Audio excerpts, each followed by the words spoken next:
La pandilla Barrio 18 es una de las maras más numerosas del hemisferio occidental, equiparable en muchos aspectos a su rival más conocido, la Mara Salvatrucha. Aunque la pandilla tiene células en operación desde Centroamérica hasta Canadá, se ha debilitado mucho en El Salvador después de una agresiva campaña emprendida por el gobierno de Nayib Bukele desde marzo de 2022, en el marco de la cual las fuerzas de seguridad salvadoreñas pusieron en prisión a más de 10.000 presuntos miembros de Barrio 18. Quienes siguen en libertad pasaron a la clandestinidad o huyeron del país. Pero con miles de integrantes dispersos por toda Centroamérica y Estados Unidos, Barrio 18 sigue siendo una amenaza criminal para la región. Surgió como una pandilla callejera en Los Ángeles. Aunque algunos relatos sitúan sus orígenes a finales de los años 50, la pandilla comenzó a adoptar su actual forma en los 80, cuando se separó de la pandilla Clanton 14. Adquirió una especial notoriedad por su rol en los motines de Los Ángeles, tras la absolución de los policías que le propinaron una brutal golpiza al motorista afroestadounidense Rodney King. En sus inicios, las muchas células del grupo, conocidas como clicas, fueron competencia exclusiva de los inmigrantes mexicanos en el sur de California y dominaron barrios como MacArthur Park, en el sector coreano del centro de Los Ángeles. Sin embargo, cuando otras nacionalidades latinas se unieron a la población inmigrante, Barrio 18 comenzó a reclutar miembros de diferentes procedencias, un cambio que facilitaría la expansión del grupo hacia otros países, en especial de Centroamérica. A finales de los 90, una fuerza de tarea de la Oficina Federal de Investigaciones, FBI, y autoridades locales apresaron a algunos de los líderes más destacados del Barrio 18. Pero eso no afectó tanto a la pandilla, sino que les dio otra base desde la cual operar y reclutar a nuevos miembros: las prisiones federales. A pesar de los esfuerzos por aislar a los líderes pandilleros de sus contactos en el exterior y de sus camaradas presos, ranfleros del Barrio 18 como Francisco Martínez, alias Puppet, idearon formas de seguir dirigiendo sus actividades delictivas desde el encierro. Algunos integrantes de Barrio 18 también se unieron a la mafia mexicana, una pandilla carcelaria temible que agrupó a las pandillas callejeras del sur de California en una sola confederación poderosa que se conoció como los sureños. Por fuera de prisión, las pandillas callejeras se pelean. Adentro, forman una sola estructura bajo la dirección de la mafia.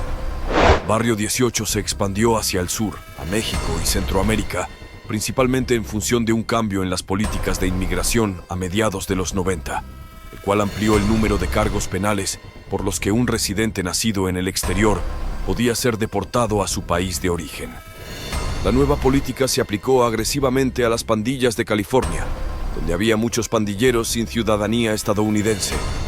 Las deportaciones generaron una afluencia repentina de pandilleros del Barrio 18 y otros grupos a países de Centroamérica y a México, lo que trajo consigo mayor violencia y delincuencia. A finales de los 90, empezando por El Salvador, los gobiernos centroamericanos comenzaron a aprobar leyes más estrictas para penalizar la sola asociación con pandillas. Estas políticas, en conjunto llamadas de mano dura, produjeron arrestos masivos de pandilleros, que sin darse cuenta motivaron el crecimiento de las pandillas al concentrar a sus miembros en centros penales, lo que los llevó a reorganizarse y reagruparse. En las calles, Barrio 18 incursionó en el narcomenudeo y la extorsión. Con el aumento de las ganancias, la pandilla también empezó a blanquear dinero por medio de pequeños negocios, como lavaderos de carros. Hacia 2005, conflictos internos llevaron a la división de Barrio 18 en dos facciones: los revolucionarios y los sureños. Las dos siguen enfrentadas y pelean con el mismo encono con el que se enfrentan con los Salvatrucha, que es su enemigo histórico y la pandilla callejera más grande de Centroamérica.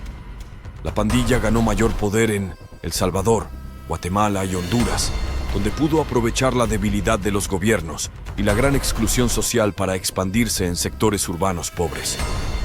En esos espacios, Barrio 18 comenzó a extorsionar de manera sistemática los sistemas de transporte público, a desplazar comunidades enteras y a abrirse camino a la política. Esto se hizo más evidente en marzo de 2012, cuando los líderes de Barrio y sus rivales de los Salvatrucha se acogieron a una tregua nacional mediada por un delegado del gobierno y la Iglesia Católica. La tasa de homicidios en el país Cayó más de la mitad tras el cese al fuego negociado, pero la violencia volvió a escalar en cuanto la tregua fracasó. Los líderes de los Salvatrucha y Barrio 18 resultaron alarmantemente hábiles para sacar provecho del capital político que ganaron después de la tregua, lo que despertó la preocupación de que la iniciativa pudiera darles un medio para incrementar su sofisticación delictiva y su influencia general en el país. Sumados a estas preocupaciones, las extorsiones y las desapariciones presuntamente siguieron aumentando en El Salvador a lo largo de la tregua, y los homicidios retomaron el alza a mediados de 2013, hasta alcanzar un pico en 2015, antes de volver a bajar. Una caída radical en la tasa de homicidios de El Salvador a partir de 2019 volvió a poner las pandillas del país en boca de todos. Aunque los representantes del gobierno atribuyeron la caída a su Plan Nacional de Seguridad, múltiples informaciones de los medios de comunicación hablaron de un pacto informal entre sectores del gobierno salvadoreño y líderes presos de las pandillas, según los cuales estos últimos reducirían los asesinatos a cambio de mejores condiciones carcelarias. Ese periodo de relativa paz en El Salvador se hizo añicos cuando varios integrantes de Barrio 18 y los Salvatruchas sumaron 46 homicidios en una campaña sangrienta de 3 días en noviembre de 2021. Y siguió la masacre indiscriminada de 92 personas, incluida población civil, como compradores, vendedores y pasajeros de autobús, en marzo de 2022. Barrio 18 se apresuró a tomar distancia de la masacre, que se interpretó como un intento visible de enviar un mensaje al gobierno.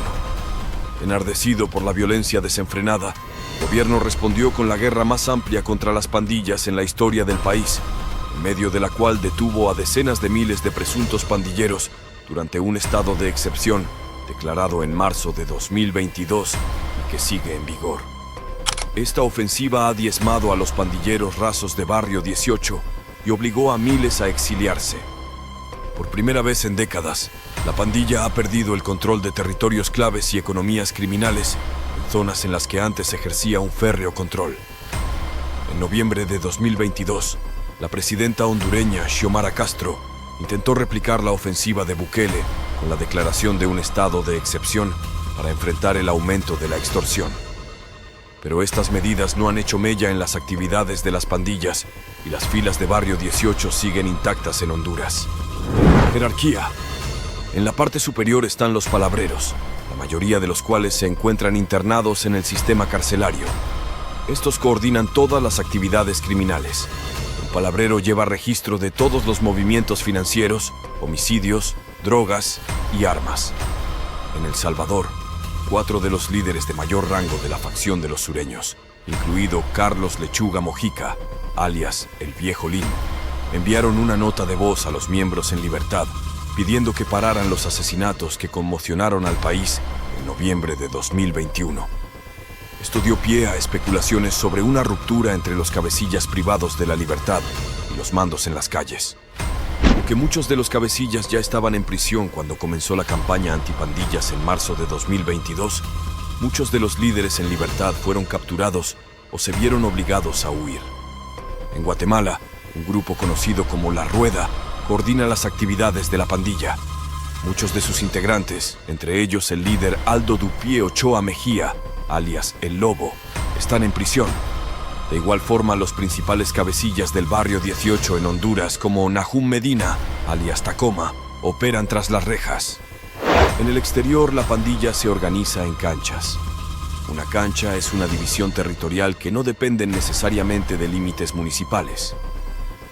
Cada cancha tiene varias tribus, las unidades más pequeñas de la organización del Barrio 18. Finalmente hay colaboradores, que no pertenecen totalmente o nunca harán parte del grupo. Estos ayudan a la pandilla con tareas menores, como acopio de inteligencia y trasiego o almacenamiento de mercancías ilícitas. En Centroamérica, la pandilla opera en su mayoría en El Salvador, Guatemala y Honduras. Para mediados del año pasado, contaba con más de 22,000 miembros solo en El Salvador. La pandilla también tiene presencia importante en Estados Unidos. El grupo opera en docenas de ciudades en cerca de 20 estados. Muchos de sus integrantes residen en California, pero Barrio 18 también tienen presencia en otras ciudades del oeste, como Denver.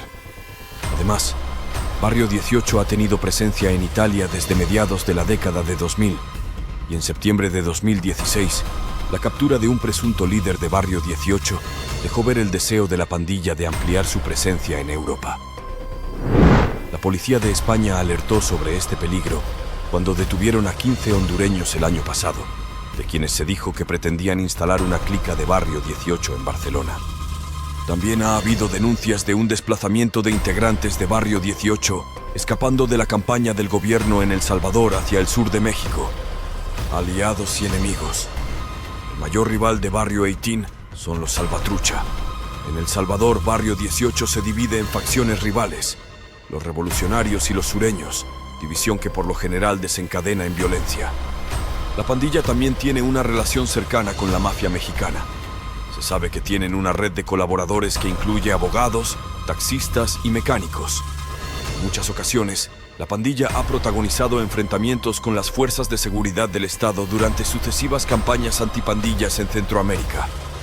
En definitiva, Barrio 18 es la sombra de lo que fue en El Salvador, debido a la captura de más de la mitad de sus integrantes durante la ofensiva de hace 2 años, según cálculos de la policía. Con sus filas mermadas, la pandilla ha entregado territorios estratégicos y ya no puede operar las economías criminales que eran básicas para su supervivencia.